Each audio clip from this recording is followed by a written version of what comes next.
Hello, how's everyone doing today? I'm here with my main man, Walter Block. Walter Block is the author of such books as Defending the Undefendable 1, 2. He's going to write a third. He's writing a book on abortion called Birthing the Unbirthable. Yes. Speaking about abortion, what do you think about the new law that was just happened in New York? Oh, well, that's pretty horrible. I mean, I'm against abortion. I'm neither pro-life nor pro-choice, and those people are very, very pro-choice. I think they say that you can have an abortion, which means killing the baby in the last trimester when the baby is perfectly viable outside the womb. And they even say that once the baby comes out of the womb, you can kill the baby while it's outside, namely after it's born. And, you know, that just seems to me like first-degree murder. Right. So first-degree murder is okay as long as it's children. I mean, child abuse is bad, right? Well, it seems very abusive to kill a baby that's just been born. Yeah.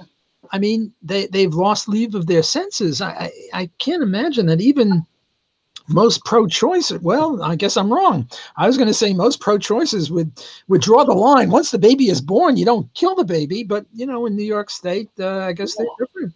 I wonder what their opinion would be if I were to kill the pregnant woman. Would I be charged with 2 murders or 1? Oh, absolutely 1. Because the baby is not really a person when it's in the womb. What's the matter with I think I would be charged with 2. But I think they would say it's okay for the woman to do it, but it's not okay for me to do it. Well, I don't know if you'd be charged. A special deal for you. Maybe we'd make a special deal for you personally, but but I think that the law would be that if you kill a pregnant woman, murder a pregnant woman, you're guilty of 1 murder, not 2, which is, you know, crazy. Because my view is when does the human life start? The human life starts with the fertilized egg. Because before the fertilized egg, there's just the sperm and the egg. And the sperm alone will not become a human being, and the egg alone will not become a human being, but the fertilized egg will if it's put in the right environment. And you and I need the right environment too. If they plunked us down on Mars, even with a spacesuit, we'd soon be dead. So we all need the right environment. And to me, birth is just a change of address. You know, the baby 1 minute before birth and the baby 1 minute after birth is the same baby. It's just like you and I 1 minute ago and now 1 minute from now will be the same people.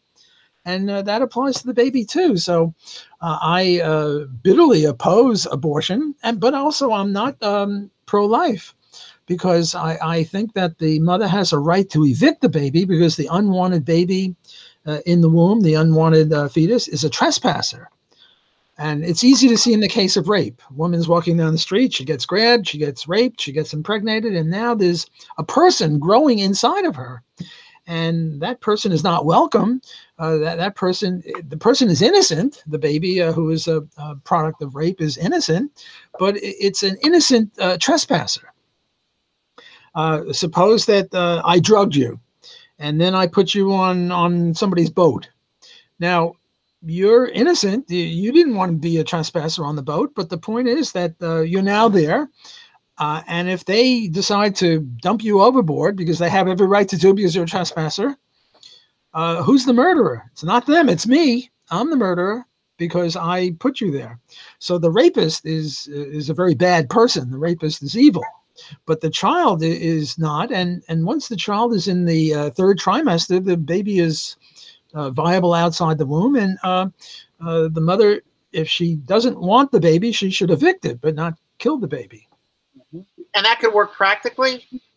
That a woman it would just be kept outside. Yeah, in the 3rd trimester, in the 8th month. I mean, it's much better for the baby to spend the whole 9 months right there. But in the 7th, 8th, and 9th month, if you take the baby out of the mother, the baby can live under the right conditions in a hospital, and with very support. This is called a preemie or a premature baby. Sometimes babies are born prematurely. They're only a pound or 2 instead of 8 pounds or 7 or 6 pounds, which is healthier. But they're only a pound or 2, and yet they their lives can be saved. They're put in all sorts of medical contraptions, and they need help breathing, and they need help in every other way, but they can live. And there are adults now who are preemies, who are premature babies, and they can live. So if a mother wants to get rid of the baby in the 7th or the 8th or the 9th month, in my view, I think my view is the correct libertarian view on the question of abortion. She should be free to do it, but she should also. So it's sort of a compromise between pro-life and pro-choice. Pro-life says that the mother can't evict or kill the baby ever until 9 months are up, and then she can evict the baby. And pro-choice says she can evict and kill at any time she wants. And I say she can evict at any time, but she can never kill. And it just so happens that the baby will die in the first 6 months under present medical technology and will not in the last trimester, which means it's sort of a compromise. So libertarianism is a compromise between the two extreme positions, and that's why they call me Walter Moderate Block, because I'm a moderate on this issue. And notice that my heart is with the pro-life people. I think babies are important. They're human beings. And but the point is that right now, with present medical technology, the baby is only safe in the third trimester. But, in 10, 15, 20 years, maybe the baby will be safe in the 6th month, and maybe in 50 years in the 5th month, and maybe in 100 years in the 4th month. And then in 1,000 years from now, the baby will be safe at any time. So the more time goes on, the more the evictionist theory starts looking like pro-life. Right. But not philosophically. Philosophically, the baby can be evicted any time. And it's not nice. It would be nice if the mother kept that baby until 9 months, even the rape baby. But I think that a woman owns her body, and we libertarians believe in the non-aggression principle and in private property rights. And who is the owner of the mother's body? Is it the baby? No, baby just got there.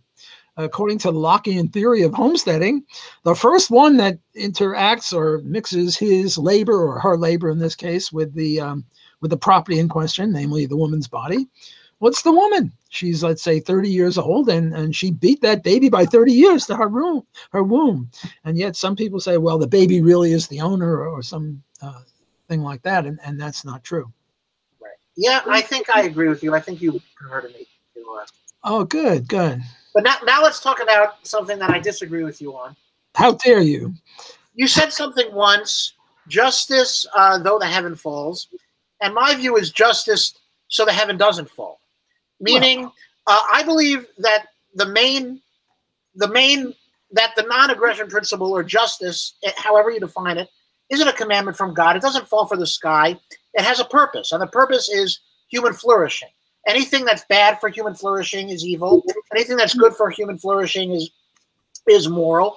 And of course, as people like Ayn Rand and others have pointed out, if you commit aggression, that causes people to act against their own judgment, and therefore they're worse off. So it's against human flourishing to use a non-aggression principle. But human flourishing is the end goal. So I would, Murray Rothbard once said that, if libertarianism resulted in suffering for 98% of humanity, I would still advocate for it because it's the most moral and ethical system. It just so happens, luckily, it just doesn't turn out that way. But I would argue that anything that results in suffering for 98% of humanity wouldn't be ethical, right? That if justice is achieved and the heavens end up falling as a result, then it's not justice. Justice at any cost isn't justice. Well, as I was saying, how dare you disagree with me? I'm older than you. I have, I'm kidding, of course. Let me respond to that. I think it's a very important issue, and I thank you for raising it. For one thing, it sounds a little too utilitarian to me. I mean, we really don't favor utilitarianism. Well, we libertarians, if I can speak for all of us, are utilitarian in the sense that we think that the free enterprise system of private property rights, the libertarian system, will bring about the most utility and the most prosperity and the most happiness. All the market consists of is voluntary trade. So if I trade you my wristwatch here for your shirt, in the ex ante sense, it must be that I value your shirt more than the wristwatch, and you value the wristwatch more than the shirt. And since that's all the market consists of, it necessarily promotes human happiness, human flourishing, utility in the ex ante sense. Now, ex post, it's possible that one or the other of us might regret the trade, but usually you make a trade like that, you don't regret it. Now, I'm not saying that I like the shirt, and I'm not saying you like the wristwatch. It might be, who knows what's on our minds. It might be that if we make the trade, I think you'll be my best friend forever, and whatever. And you think that I'll give you a good mark in the class, and you don't realize you're not my student. So we don't know what the reasoning is. All we know is there's something about that shirt that I like better than the wristwatch, and something about the wristwatch you like better than the shirt. And if that's all the market consists of, the market necessarily promotes utility. However, there are these weird cases. One of them was in the movie Dr. Strangelove, where the whole world was going to end unless they made a telephone call to tell the president something. I forget what. The Russians were doing this or not doing that, whatever. But nobody had any dimes. And in those days, there were no cell phones. You needed a dime to make a call. But there was a Coke machine. And somebody said, well, let's shoot the Coke machine, get the dimes out of it and make the call. And somebody else was trying to undermine libertarianism and said, oh, no, you can't shoot the Coke machine. That's private property. And, a big drum roll for private property. Well, here you have a divergence between justice and utilitarianism. Utilitarianism says, you want to save the planet from nuclear war, you got to make the telephone call. And yet it's the Coca-Cola company's private property. And that would be unjust. Now, we libertarians want to have our cake and eat it. We want both. We want vanilla ice cream and chocolate ice cream. We want to save the world, and we don't want to be unjust. So I think the solution, I imagine you'll agree with me, but if not, we can discuss it, is shoot the machine, get the dime, make the call, save the world, and now the shooter of the machine is a criminal. And he has to be brought up to the bar of justice. And in his defense, he'll tell the judge or the jury, look, I'm not an ordinary thief. I didn't steal the money to take the money and take the Coca-Cola. I did it to just take one dime, and I didn't take any of the other money. And, so yes, I'm a criminal. Slap me on the wrist, give me a very slight penalty. And what the heck? Or if the Coca-Cola machine company might be prevailed upon to forgive me, which is always possible, because crimes are not against the state, they're against the victim. And the Coca-Cola company, would lose a lot of customers if they, landed on me hard for saving the world.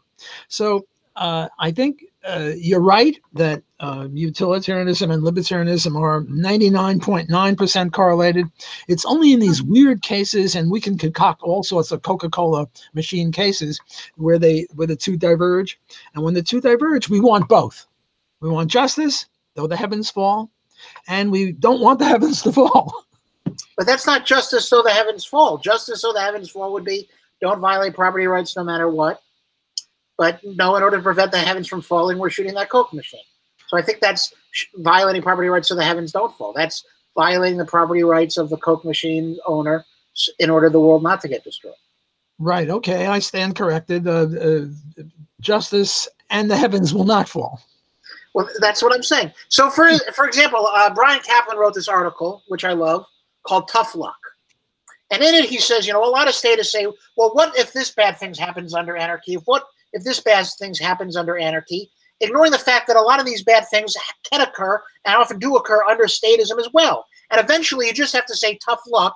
Under anarchy is not a utopian society. Under anarchy, bad things can happen. But as long as it's better than the alternative, it makes sense to advocate for it. So, for example, I saw a debate with Yaron Brook, who's an objectivist, versus some anarchist. And Yaron Brook said something like, I think pedophilia is a rights violation, but if there was a defense agency defending pedophiles, that would be an agency defending the violation of individual rights, which anarchy sanctions because it says, there can be competing defense agencies, and let's say the defense agency has a view of property rights that isn't just. Now, what I would say to Yaron in response to that is, okay, and it's also possible for the government to legalize pedophilia. Right, so under your society, there's no guarantee that rights will be respected. It's right. The question is what's better? And I would say it's better that a few rogue agencies defend pedophiles than an entire government legalizes pedophilia. So your bad case scenario isn't saved by having a state. I think that's very well said on your part. It reminds me of a joke, The Economist, and soon you'll be one when you get your PhD. Well, you are now. You don't need the PhD, as far as I'm concerned. The Economist was asked, how is your wife? And the answer was, compare to what?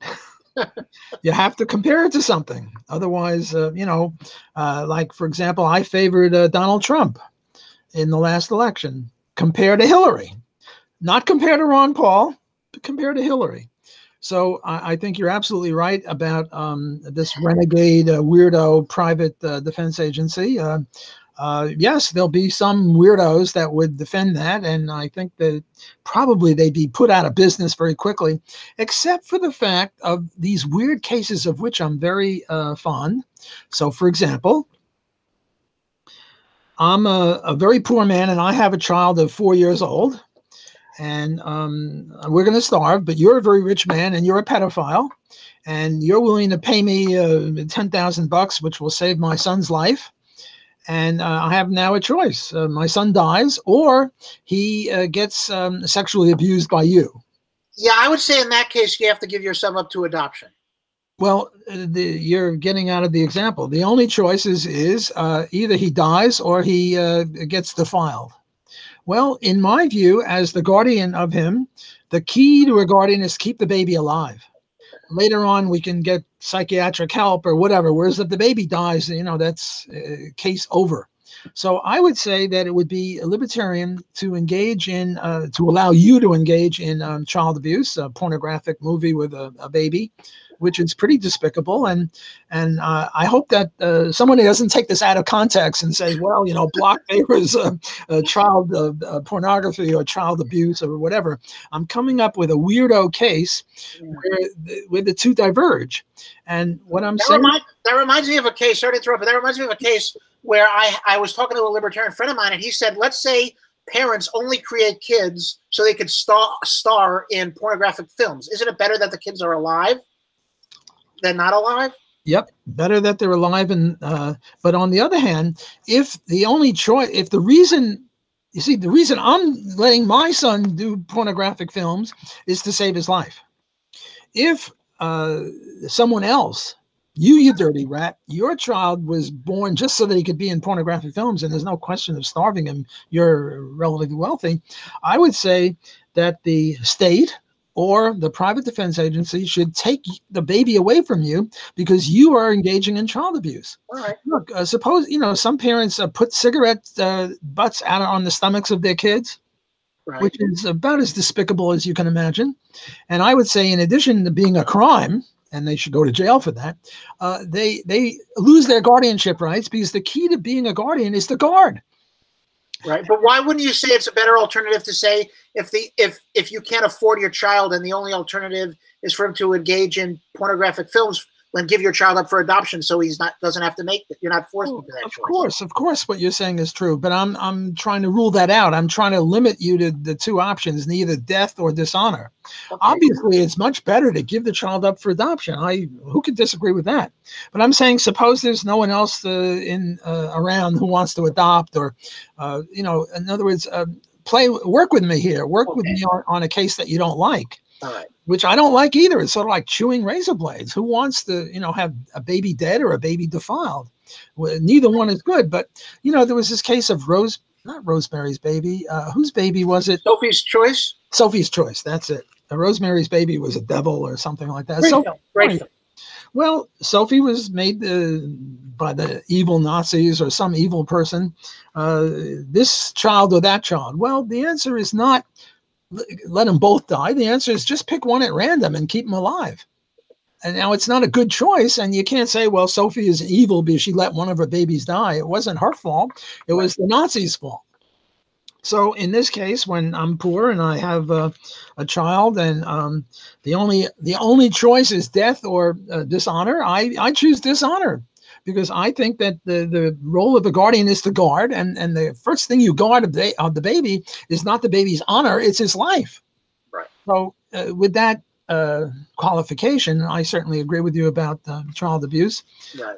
That there might be some weirdo private agency that does that, Yeah. and I think that the market forces would get rid of it. But even when the market forces didn't get rid of it, you're right. The government would be worse, and the government does many worse things than child pornography. I mean, according to Rummel, the governments in the last century killed 200 million people. 50. I'm sorry? 250. 250. I'm sorry. I stand corrected. You seem to know what you're talking about better than me. And that doesn't include war, right? Just their own domestic citizens. So, right. I once converted a friend of mine to anarchism who was a very, very limited government libertarian. He's worried about how many people the Blood and the Crips and the Mafia would kill. And I said, well, how many have they killed in the last century? He said, oh, maybe 100 or, 1,000. I said, how about government? And that he was on the fence. That's not going to convince people who are not on the fence, but he was on the fence, and that tipped him over into the righteous side. Well, the question that I ask people who are not anarchists are, how many innocent people does the state have to kill before you become an anarchist? Although, I did convert my father recently, not to anarchy, but he said businesses shouldn't be allowed to discriminate. And I said, do you think prostitution should be legal? And he's like, yes. And I'm like, so you're saying a prostitute should be forced to have sex with someone she doesn't want to have sex with? That's pro-rape. And he's like, okay, you got me there. Oh, and that's sweet. A lot of people, what they do, thank God for your father, is a sensible, nice person. A lot of people, what they do is they filibuster, or they interrupt you and don't let you say what you're saying, or they call you names and walk away. Yeah. So I think that this is I've actually had people say, no, if you're a prostitute, you can't reject certain clients. I've actually had people say that to me. Yeah, that's pretty grim. Well, at least they're consistent. They're pro-rape, but what the heck? What's a little rape? Now, I hope nobody overhears that and says, well, Block is in favor of rape. I'm attributing this to them, not to me. Right. Be careful nowadays about saying things and people taking it out of context. Yeah. And what I would also say to people like Yaron is, let's say there's a defense agency that protects pedophiles. I would say, if we assume these agencies are profit-seeking, they're not going to want to defend things that most people find reprehensible, because then anyone who's anti-pedophiles would say, I don't want to have anything to do with this defense agency, and they lose those customers. So it's not worth it to protect something so fringe.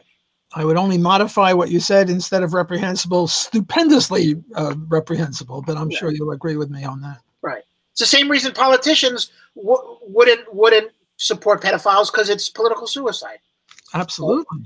Thank God. Thank God it is. Otherwise, there wouldn't be much of a human race. Right. Well, you know what the best part of pedophile jokes are? Oh, tell me. They never get old. David Gordon's going to love that one. Wait a second. No. You've just triggered me. You gave me a microaggression. I want to save space. I'm going to report you for being a monster? No, a child abuse. I'm going to report you for something or other. So you better watch out, boy. Yeah. Do you think public schools should be allowed to have safe spaces, or is that a violation of freedom of speech? Well, we shouldn't have public schools. But assuming we do. What? No, I refuse to assume that. No, I'm kidding. It's a very tough question when you say assume a public school. Now, what should it do? Because on the one hand, what you want to do is get rid of the public school, and therefore anything that undermines it and makes it horrible is good, right? On the other hand, you don't want to abuse innocent children. So you're sort of in betwixt and in between, right, with public schools. So should they do the safe spaces and the trigger warnings and the microaggressions and all that crap? Well, on the one hand, if they do, they'll fail to educate. So that's good, because we don't want them to educate. On the other hand, the poor kids who are there suffer, and we don't want to, make poor kids suffer. So I'm not sure. What do you think the answer is to that? I mean, I'm against trigger warnings in safe spaces, because, first of all, I think if someone finds something triggering, confirming it with them that it's a big issue isn't helping them. There's a book that came out recently by Greg Lukianoff and Jonathan Haidt called The Coddling of the American Mind, which is about how this is actually damaging, that you want to make it that it's not a big deal. right? Once you confirm that this is actually something you should be upset about, you're just re-traumatizing them, and you're actually making the issue worse.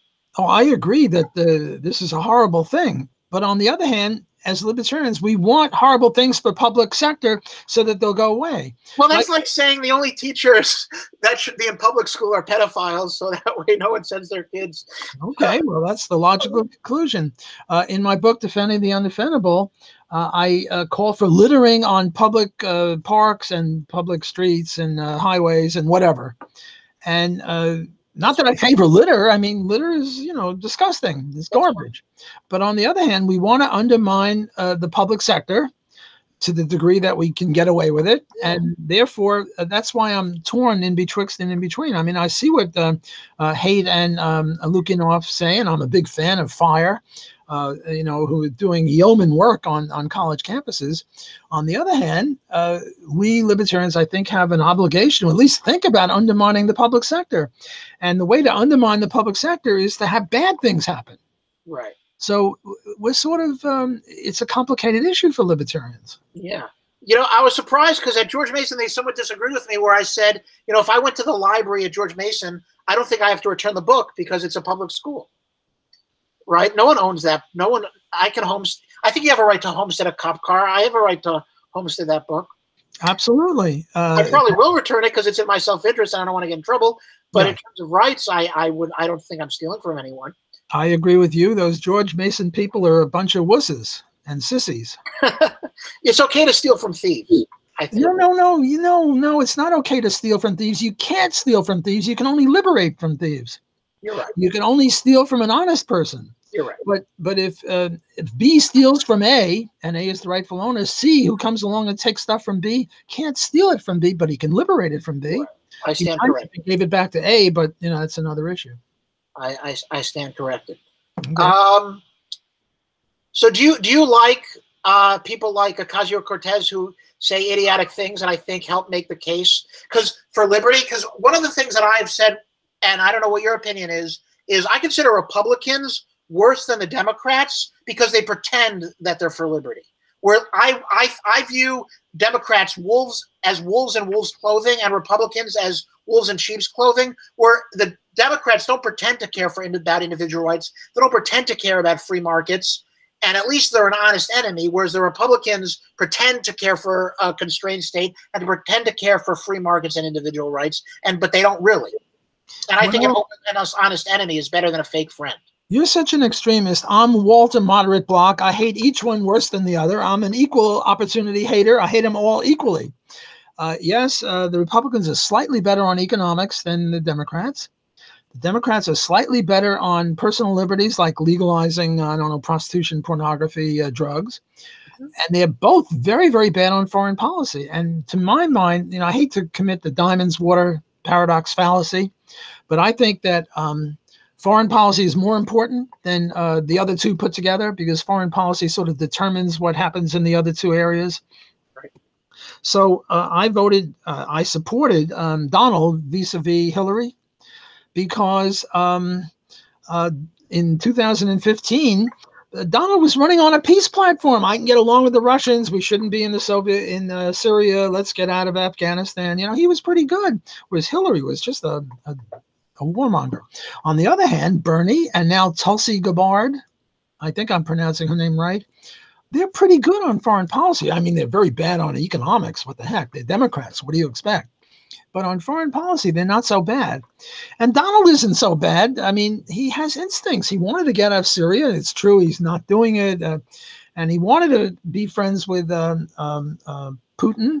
But every time he's accused of treason, so it's sort of difficult. Obviously, then there's the Libertarian Party for 2020. And Libertarians would be good. Even Bob Barr wasn't that good on anything, but Gary Johnson was okay. He stepped on his tongue a few times, but what the heck? See, I don't think he did. I don't think he did. Like, for example, when he was asked, what's Aleppo? I don't want politicians to know where any cities are. No. He should know where Aleppo is. But Really. if he knows where it is, he can bomb it. If he doesn't know where it is, he can't bomb it. Well, okay, I take it as a joke, but seriously, he should have known about it. And also, he said that he would force a Jewish baker to bake a cake and put a swastika on the top of the cake for a bunch of Nazis. Oh, did he say that? Yeah, a little weak on freedom of association. So I think he stepped on his tongue. But other than that, he's pretty good. I would certainly pick him over Donald.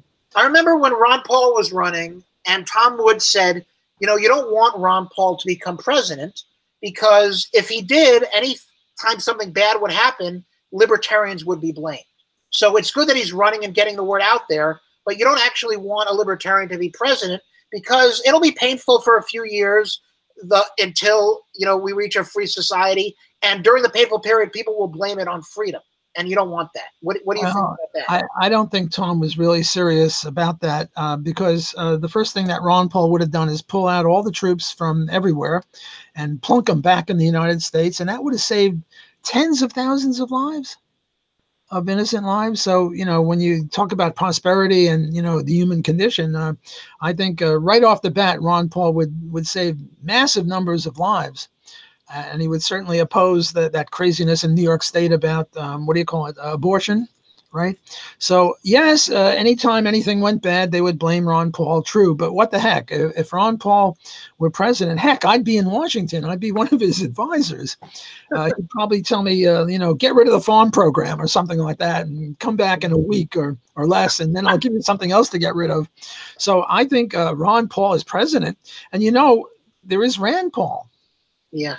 And Rand Paul, when I first met up with him, he wasn't that good. And I would say things like, well, the apple fell too far away from the tree, or the acorn fell too far away from the tree.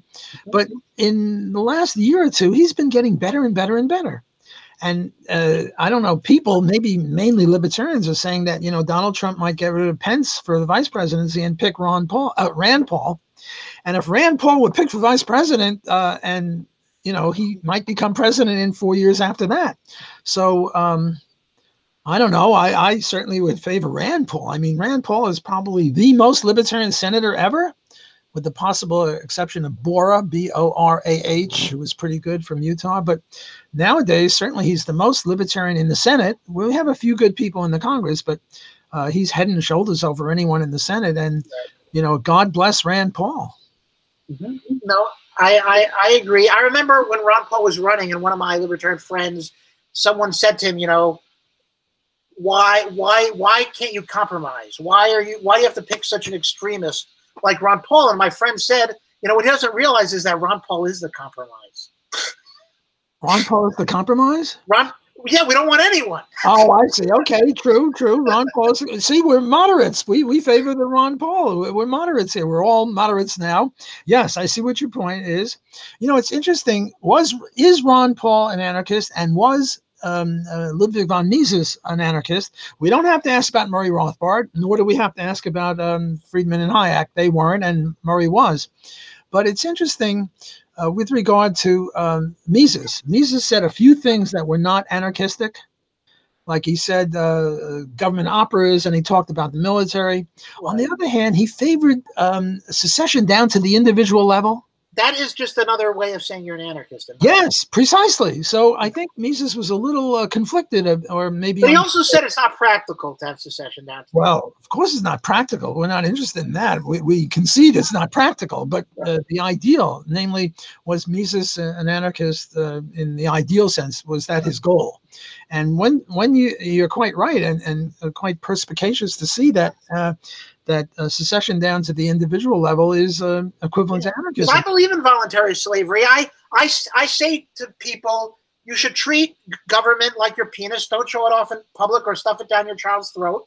Unless he's starving, obviously. Unless he's starving, as we've discovered. But look, if you want to live under a state where a state taxes you and doesn't allow you to find alternative sources of protection, you have a right to live under a government. You just have to allow other people who don't want to live under that government to secede and not be part of it. But if you want to be taxed, if you want to live under a state, I believe you have every right to. Just No, respect no, my no. right to not live under it. No. I think that you're saying it a little bit wrong, because if you agree to it, it's not a tax. Well, I know. Ah, okay. I'm Well, just I'm just okay. saying I'm I just hear you. saying the people who say I want there to be a state, right? Like when as Kinsella said to my uncle, when my uncle said I agree to pay taxes, Kinsella's like, yeah, okay, fine. So it's not theft for you, but it is for me. Precisely. So, Yeah. No, we agree. but yes, but what people recognize as a government that taxes you and doesn't allow alternative, if you want to live under that, this is why I've said, I think it's stupid to hold elections. The people who want Bernie Sanders should govern them. The people who want Trump should govern them. And the people who want no one should have no one to govern them.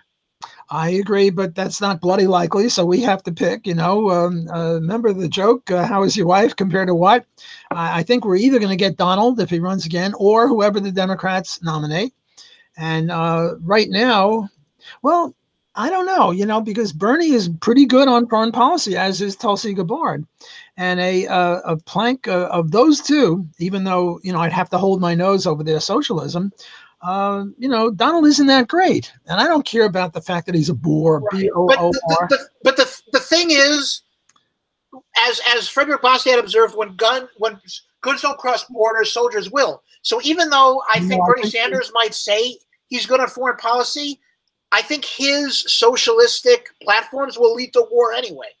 Yep, you're right. But then again, yeah, probably I'd pick Donald over Bernie. But by the way, it's when goods don't cross borders, armies will. Right. Sorry, you're right. You were close. Okay. A-. Fine. But so yes, so I think right, and it sort of always annoyed me because so many people on the left said Bernie Sanders was against the war because he voted against the war, and I'm like, yeah, but he voted to fund it. So that's not being against the war. That's like saying I'm against you murdering your wife, but here are all the money to do so.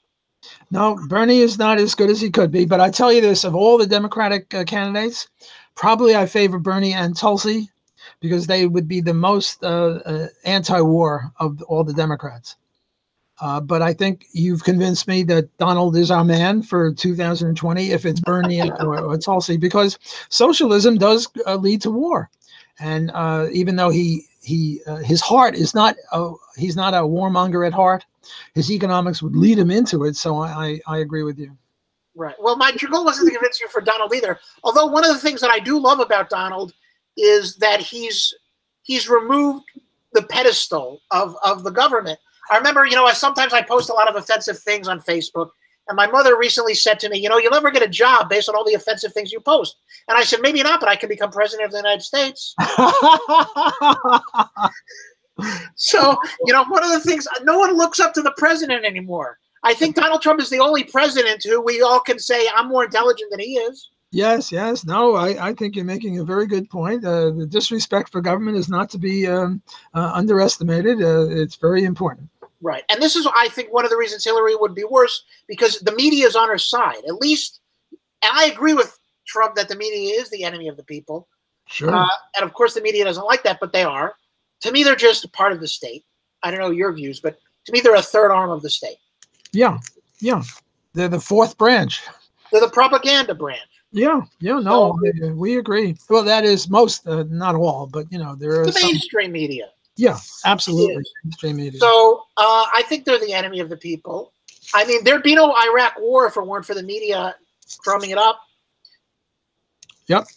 A lot of wars. I mean, the media. I mean, Donald says I can get along with Donald, and they start accusing him of treason. What's that? Right. Isn't it good for people to get along? Yeah, it'd be nice if people got along. Right, and then they praise him whenever he does anything warlike also. Yes, absolutely. So this is very bad. Do you think he'll win again? That's a good question. It's interesting because the Democratic Party is going way, way left. They're trying to out left each other, out politically correct each other, out whatever each other. And I think, the public choice people are always telling us about the median voter who is going to determine these things. And my hope is that, that the median voter will see that, we don't want to become Venezuela. I don't know if the median voter is really true, though. I think I think this election has shown the median voter is sort of bullshit. Right. Well, it's interesting that the black vote, usually the black vote is a cinch for the Democratic Party. And I'm not talking about Walter Williams and Thomas Sowell. I'm talking about two effects. One is the, what do you call it, education voucher system. There are a lot of cities, Cleveland, I don't know, Detroit, Baltimore, where black public school treats black kids very badly. And a lot of black parents enter a lottery system to get their kid into a charter school. And the white unions are very much against that. And the white teachers unions. And a lot of blacks are saying, hey, the Republicans favor charter schools. They favor competition in schools, whereas the Democrats favor the teachers union. And I want my kid to be better educated. So there might be a little break in the black vote on that one. And also, I heard some black lady on TV had a very, very important thing she said about Kavanaugh. She said that if a mere allegation of rape will suffice in convicting someone, a lot of white women are going to start accusing our black husbands, black brothers, black children, black young men, children. They're going to start accusing black men of rape. And the Democrats are going to say, okay, you go to jail. Whereas the Republicans have this view that you're innocent until proven guilty. And there's been a lot of this white women accusing black men falsely in the 1930s, 1940s, 1950s. And there was even some movies about that. And the black community is very scared of untoward accusations of rape or molestation or whatever. So these two might be vehicles to undermine the 98% or 95% black support for Democrats. And if the Democrats can't count on the black community, if the black community splits or even goes 60-40 in favor of Democrats, that might be an entering wedge for Donald to win. Yeah. And then also look at the economics. We've got more, more job openings than unemployed people. The unemployment rates of everybody is down through the basement. The black unemployment rate is very, very low. Wages are rising. The amount of people on food stamps is falling. There are all sorts of indicators that what he did with taxes and regulation is good. So, what's the expression? It's the economy, stupid. To the extent that it's the economy, stupid, Donald's going to win. Right. Yeah, I hope so. Yeah, so, me too. Yeah. What do you think about Me Too? Talking about Me Too. Well, before Me Too, let me just say one more word about Donald Trump. I, along with several other people, started two groups. One was Libertarians for Donald, or Libertarians for Trump. And we got about 5,000 signatures. And then I started this thing with several colleagues, Scholars for Trump, because the idea was that only ignorant, moron, redneck, flyover country people would ever vote for Donald. So you had to have a PhD or a law degree or an MD or something like that. And I got 150 people to sign that. So I'm a Donald supporter. And okay, now on the Me Too thing. Yeah. The feminist stuff. Sure. Oh, they're horrible. I mean, the feminists are, at least the lefties were supposed to be good on pornography and prostitution, namely legalize it. But the feminists say, the feminists are horrible on that. The feminists say we should put prostitutes in jail, but the prostitutes are mainly women. And also they're horrible on, they have all these Take Back the Night marches, against rape.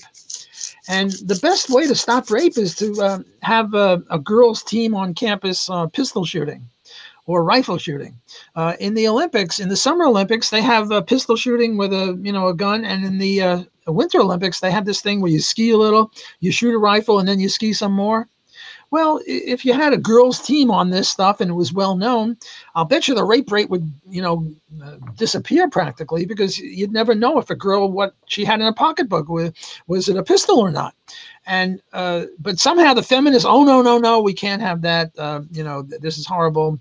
I mean, the gun is the great equalizer. I mean, a 110-pound woman and a 200-pound man, unless she's a black belt in karate, he's going to, be able to use violence against her successfully, and we don't want that. Whereas with guns, a 100-pound girl is the equal of Mike Tyson in terms of power. If he had a gun and she had a gun, who is the better shot now? So I think the feminists are very bad on that. And this business on campus, they say, what is it? 1 out of 3 women get raped on campus. And they define rape in such a way, if you ask a girl out for a date and she says no, and you ask her out a second time and she says no, you've raped her or you've molested her or some crazy thing like that. So I'm not a big fan of the Me Too movement. And the latest women's march on somewhere or other, you got all these Farrakhan type people and anti-Semite women who are taking over this thing. And so I'm not really a big look. Some of my best friends are women. My wife is a woman. My daughter is a woman. My mother was a woman. I'm not against women, but the feminist movement is a horse of a different color.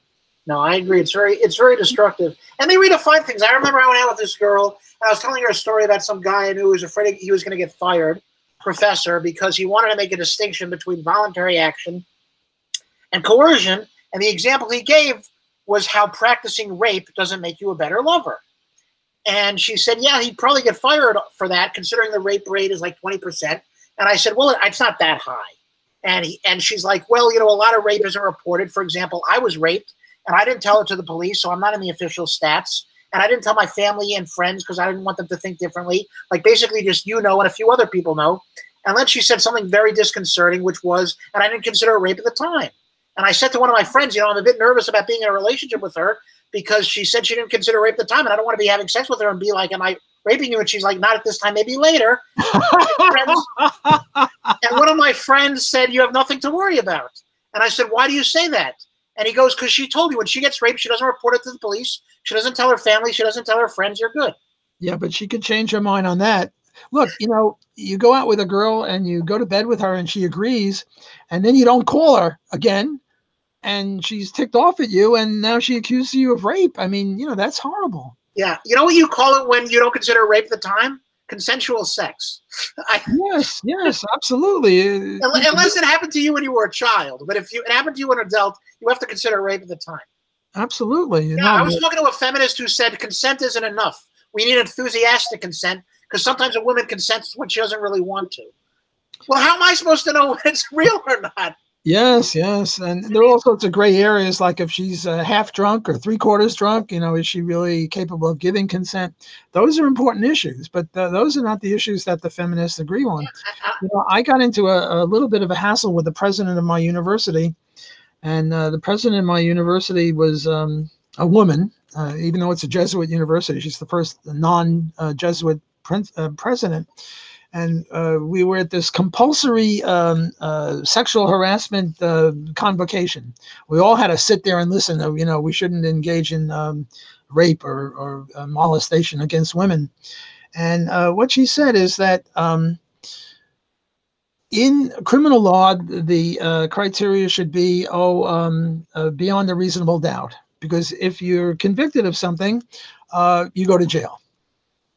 And in a tort, like we're having a dispute, a commercial dispute, or my car hit yours or your car hit me, you go with the preponderance of the evidence. Now, beyond a reasonable doubt is like 98% or 97%, and the preponderance of the evidence is 51%.